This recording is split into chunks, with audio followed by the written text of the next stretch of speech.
kama vile walikuwa wanasema fisi alishinda na tamaa, sivyo? Na ndugu ya fisi ni mbwa. When Kenya's majority leader Kimani Ichung'wah appeared on Al Jazeera last year, his words sparked both disbelief and outrage. Speaking about the state's protest and unrest, he stated, lives had to be lost, and it's not like fire was opened on young people, a statement that appeared dismissive and downplayed the gravity of the situation. You said these people, quote, they're not really abducted, you said, quote, they're locking themselves in Airbnbs with their girlfriends and hiding. BBC aired a gripping investigative documentary that painted a sharply different picture, one that contradicts the narrative shared by the political leader.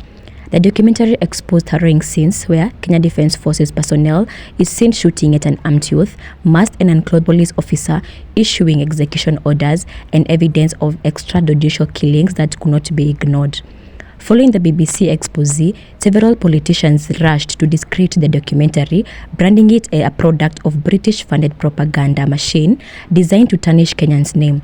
But is that really the issue, or is the truth just too uncomfortable to confront? During a recent parliamentary sitting, the Dagoretti Member of Parliament John Kerry spent nearly 20 minutes attacking the BBC, yet glaring questions remain unanswered. What about the man who escaped a police cell after murdering multiple women and disposing of their bodies in a swamp?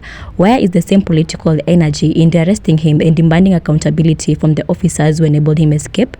Is BBC really the problem? And what about the young people who continue to disappear without trace, abducted, silenced, forgotten? No arrest, no investigations, no justice. Puppets-like leadership that quickly buries stories under nationalist slogans and empty accusations serves no one. It creates leaders in name but slaves in practice, slaves to political loyalty, to power, and to fear of the truth. The BBC gave us answers that our own government has either refused to give us or failed to give.